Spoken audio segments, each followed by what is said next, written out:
Have you ever had the urge to buy a new and expensive thing because you believed that it would make your life 1,000 times better once you got your hands on it? Yes, I have, a number of times throughout my life, had that feeling.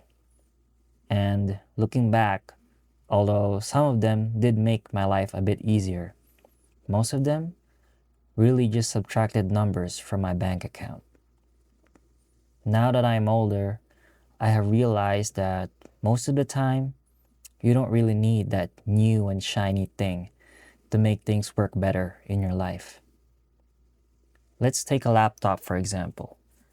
Back in February, I got a remote job wherein they required a time tracker installed on your computer. I didn't want to install a time tracker on my one and only laptop. It is intrusive, it automatically starts up and you cannot close it, and they might still spy on you even outside work hours. I think it's unethical. So I thought, what if I bought myself a cheap secondary laptop just for work? I looked at the local stores and I saw there were some selling for 300 to 400 euros. But then I thought, did I really need a second laptop that's going to be slow and take up more inventory space just for work? The answer was no. So I went on Reddit and looked up how people can bypass their time trackers. I saw a post saying he installed a virtual machine on his personal computer. A virtual machine is basically a computer within a computer. It has its own operating system and everything. He installed the time tracker within the virtual machine that's on his computer. That way, the company can only ever track what's going on inside the virtual machine, not his entire computer. I said, that's a brilliant idea. My laptop is powerful enough to run another computer inside of it. And so I tried it.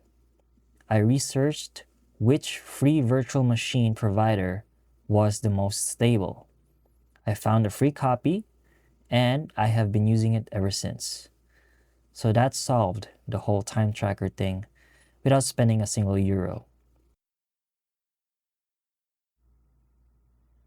Another example, but this time I did actually buy something, but it wasn't what I expected to buy, or not what I planned to buy. It turned out to be a better and cheaper purchase. So I have been using this Jabra Evolve 20 headset for more than 2 years now, and they have served me quite well. It is worn as a headband on top of your head, and it has its own microphone, like a stick protruding from the headband. I have used it both for work and for my gaming sessions with friends. I can say I have already gotten my money's worth for this headset. Then, just a few months ago, I went on a trip to Zamora, a city northwest of Spain. And I had to bring my work with me, meaning bringing my laptop, mouse, and that Logitech headset. It was a weekend, so I really just needed to bring them in order to work during the train ride back home on Monday. Anyway, on that train ride, I noticed just how cumbersome and bulky bringing all these remote work equipment with me. Obviously, the laptop is obligatory. The mouse I needed for efficiency. But then I had this not so small headset that I had to chuck into my backpack, which was quite full already.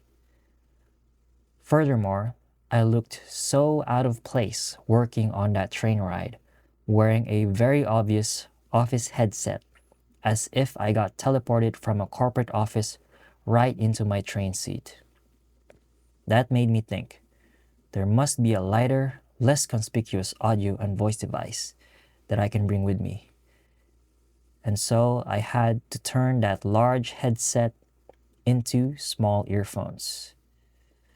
So I searched YouTube, top 10 best earphones for calls and meetings. As expected, the YouTubers suggested the best wireless earphones regardless of price.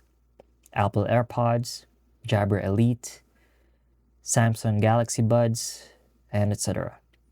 I was obviously not going to buy those. Eventually, I gave up on the search, and I just continued using my headset. Then I remembered my Apple EarPods, the ones with a cable that came free with your iPhone. I said, I have been using these to listen to music for years, and the sound is quite good. I didn't really mind the cable. I wondered how its microphone was for calls. So I searched on Reddit, and they said it actually has one of the best microphones, comparable, sometimes even better, than the premium Apple AirPods. The only problem was my Apple EarPods had a lightning connector, meaning I can only use it on my iPhone. So I gave in and bought one with a 3.5mm headphone plug for 15 euros. Well worth the money, knowing that my lightning Apple EarPods are still working after 6 years. So these new ones for my laptop should last me the same time, if not more. Now I have an audio and voice device that's small enough, portable, with excellent quality, and for cheap.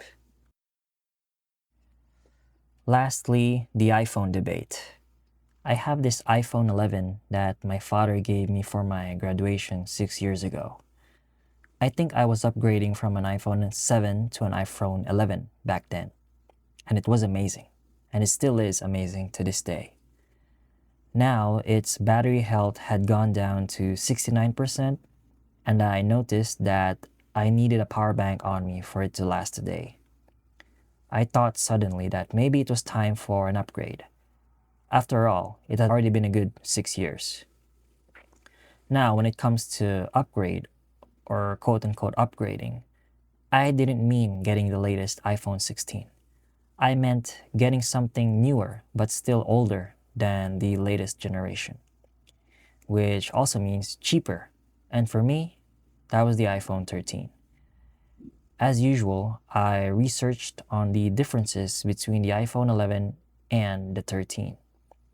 And it turns out they are not that different for my use case. So I opted to just have the battery replaced for my iPhone 11. It would have costed me 80 euros to have it replaced at an official Apple store, while on the other hand, just 40 euros at a tech shop with a third-party battery. That's like half the price. I asked my mom, how's your iPhone? You had a battery replaced with a third-party one 3 years ago, right? She said it was working fine, so I went ahead and had mine replaced as well. And to this day, it's still doing fine and it feels like a brand new phone. So I was able to stop myself from spending 350 euros for a quote-unquote new phone. I was able to instead replace the battery of my old phone for half the price, renewing it as if it was brand new. I hope you got the overall idea of this short video. In summary, don't buy it yet. Hold off on buying and do your research on the alternatives. Look at what you already have, as you might be able to turn that into a solution to your problem. Keep on holding to and using the things that you already own, and you might realize that you did not really need that new thing that you thought would make your life easier. Make more with less. That's all for this video. Thanks for watching, and this is Joseph signing off.